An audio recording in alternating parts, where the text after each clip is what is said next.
የእግዚአብሔር ልጅ አሁን ደግሞ የምንሸጋገረው በየሳምንቱ ጥሩ መልእክቶችን የምታስተላልፍልን እህታችን ብለን ለዛሬም ጥሩ መልእክት ታስተላልፍልናለች። ተከታትለን እንመለስ።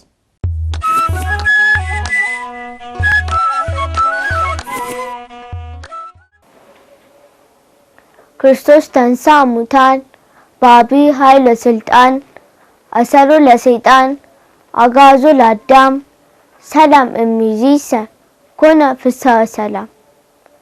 ሰላም በመላው ዓለም የምትገኙ ውድ እግዚአብሔር ልጆች እህቶችና ወንድሞቼ እንደምን ሰነበታችሁ?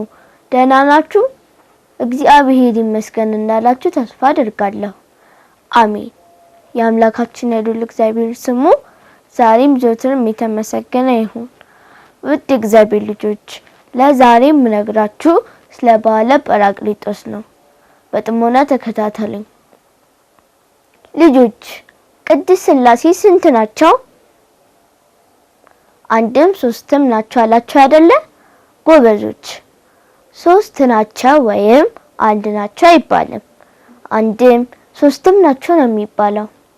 ይኸውም በስም በአካል በግብር ሶስት ስንል በመለኮት በአገዛዝ በስልጣን ይህን ዓለም በመፍጠርና በማሳለፍ እንዲሁም በመሳሰሉት አንድ እንላለን። ጰራቅሊጦስ የሚለው ቃል ከሶስቱ አካላት አንዱ ለሆነው ለእግዚአብሔር መንፈስ ቅዱስ መጠሪያ ስሙ ሲሆን ትርጉሙም በጽር ወይም በግሪክ ቋንቋ ናዛዚ የሚናዝዝ፣ መጽንዒ የሚያጸና፣ መስተፍስሒ የሚያስደስት ማለት ነው። በዓለ ጰራቅሊጦስ በሌላ ቃል በዓለ ጴንጤቆስጤ በመባልም ይታወቃል። ይኸውም በግሪክ ቋንቋ በዓለ ሃምሳ፣ የፋሲካ 50ኛ ዕለት፣ በዓለ ሰዊት ወይም የእሸት የመከር በዓል ማለት ነው። ጌታችን አምላካችንና መድኃኒታችን ኢየሱስ ክርስቶስ ካረገ በኋላ እመቤታችን ቅድስት ድንግል ማርያም 12ቱ ደቀ መዛሙርት 72ቱ አርድእት 500 ባልንጀሮችና 36ቱ ቅዱሳን አንስት በኢየሩሳሌም ከተማ በአንድነት ሆነው በጸሎት ይተጉ ነበር።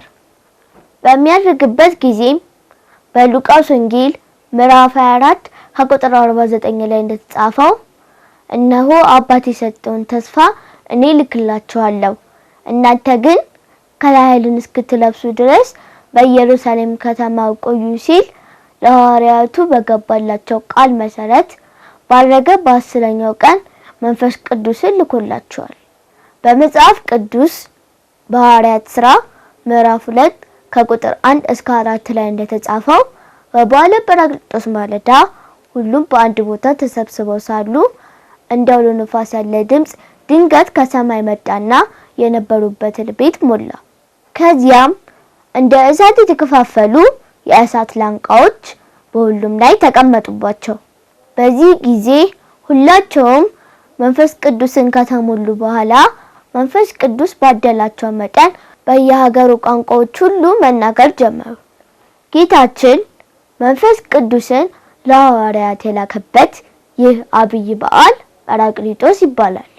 ጌታችን ከሙታን ተለይቶ ከተነሳ ከ50ኛው ካረገ ደግሞ ከ10ኛው ቀን ጀምሮ እስከሚቀጥለው እሁድ ድረስ ያለው ወቅትም ዘመነ ጰራቅሊጦስ ተብሎ የሚጠራ ሲሆን ይህ በዓል ካህናተ ኦሪት አስራቱን በኩራቱን ቀዳማያቱን ይቀበሉበት ነበርና በብሉይ ኪዳን በዓለ ሰዊት ይባል ነበር።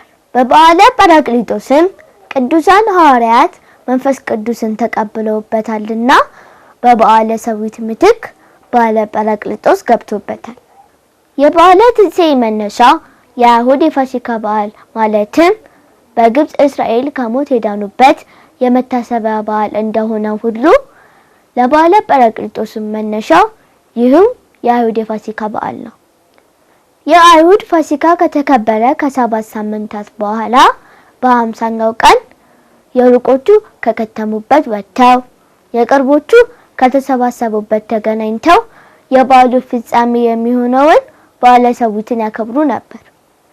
ከግብፅ እስከ ከነዓን ምድር የደረሰው የእንስሳት መስዋዕት ሲጠናቀቅ በ50ኛው ቀን ይሰባሰብ የነበረው የአይሁድ ጉባኤ መንፈስ ቅዱስ ከወረደበት ዕለት ጀምሮ ተበትኗል። መስዋዕተ ኦሪቱ በአማናዊ መስዋዕት በኢየሱስ ክርስቶስ ሥጋና ደም እንደተለወጠው ሁሉ ጉባኤ አይሁድም በኢየሩሳሌም ከተማ በተሰባሰቡ በቅዱሳን ሐዋርያት ጉባኤ ተለውጧል ወይም ተቀይሯል። ይህችውም ቅድስት ቤተ ክርስቲያን ናት። ከሁሉ በላይ በምትሆን ሐዋርያት በሰበሰቧት በአንዲት ቅድስት ቤተ ክርስቲያን እናምናለን እንዳሉ ሰለስቱ ምዕት ጸሎተ ሃይማኖት። ሐዋርያት በጽርሐ ጽዮን ተሰብስበው ሳሉ መንፈስ ቅዱስ በእሳት አምሳል ወርዶ ሰማያዊ ሀብትን ዕውቀትንና ጸጋን አድሏቸዋል። መንፈስ ቅዱስ ከወረደላቸው በኋላም በአእምሮ ጎልምሰዋል። ጥቡዓን ወይም ቁራጦች ጽኑዓን ሆነዋል። ለስብከተ ወንጌል የሚፋጠኑበትና ለሰማዕትነት የሚዘጋጁበትን ልቦና ታድለዋል። ቀድመው ይናገሩት ከነበሩት ከዕብራይስጥ ቋንቋ በተጨማሪ 71 ቋንቋዎች ተገልጸውላቸው ምስጢራትን መተርጎም ጀምረዋል። ሐዋርያት በየአገሩ ቋንቋ ሲናገሩ የሰሙ ከአይሁድ ወገን አንዳንዶቹም ሐዋርያትን ጉሽ ጠጅ ጠጥተው ሰክረው የሆነ ያልሆነውን ይቀባጥራሉ ይሏቸው ነበር። ቅዱስ ጴጥሮስም ይህን ሀሳባቸውን በመንፈስ ቅዱስ አውቆ ሰክሯል የምትሉ እናንተ እንደምትጠራጠሩ አይደለም፣ ጊዜው ማለዳ ሰዓቱም ገና 3 ሰዓት ነውና፣ ዳሩ ግን በነቢዩ ኢዩኤል ከዚህም በኋላ እንዲህ ይሆናል፣ መንፈሴን በሥጋ ለባሽ ሁሉ ላይ አፈሳለሁ፣ ሴትና ወንድ ልጆቻችሁም ትንቢት ይናገራሉ ተብሎ የተነገረው ትንቢት ይፈጸም ዘንድ ይህን ድንቅ ተአምር ያደረገው እናንተ የሰቀላችሁት ኢየሱስ ክርስቶስ ነው በማለት ሐዋርያት ኢየሱስ ክርስቶስ ነቢያት ትንቢት የተናገሩለት ምሳሌ መሰሉለት አምላክ ወልደ አምላክ መሆኑን ከሙታን ተለይቶ መነሳቱን ማድረጉንና ዳግም በክብር በምስጋና መጥቶ በሕያዋንና በሙታን ላይ የሚፈርድ መሆኑን እንደሚመሰክሩ በአይሁድ ፊት አሰምቶ ተናገረ። በቅዱስ ጴጥሮስ ትምህርት የተማረኩ አሕዛብም ምን እናድርግ ብለው በጠየቁት ጊዜ ከክፋታቸው ተመልሰው ንስሐ ገብተው በኢየሱስ ክርስቶስ ስም እንዲጠመቁ ነገራቸው።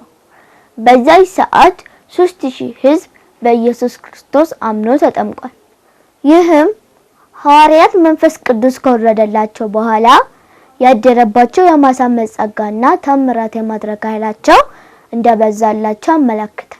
ይህ ዕለት ሀብተ መንፈስ ቅዱስ የተሰጠበት ብዙ ሺህ ምዕመናን የተገኙበት ዕለት በመሆኑ አባቶቻችን ሊቃውንት የቤተ ክርስቲያን የልደት ቀን በማለት ይጠሩታል። ቅዱሳን ሐዋርያት በዚህች ቀን በ3 ሰዓት ኢየሱስ ክርስቶስ ጰራቅሊጦስን ልኮልናልና በላያችን ኃይልን ሞላ፣ ኢየሱስ ክርስቶስ የእግዚአብሔር ልጅ በሕያዋንና በሙታን ይፈርድ ዘንድ ስልጣን እንዳለው በአዲስ ቋንቋ ተናገረ በማለት በዕለቱ ያዩትንና የተደረገላቸውን እንደዚሁም ስለ በዓሉ ታላቅነት ከመሰከሩ በኋላ ይህንን በዓል ማክበር እንደሚገባ አዘዋል። ልጆች ለዛሬ ያቀረብኩላችሁ መልእክት ይህን ይመስል ነበር። መጽሐፍትን አንብቡ፣ ጠይቁ የሚለው መልእክት እንዳትረሱ እሺ። ጎበዞች ስላዳመጣችሁኝ አመሰግናለሁ። ሰላም እግዚአብሔር አይለየን።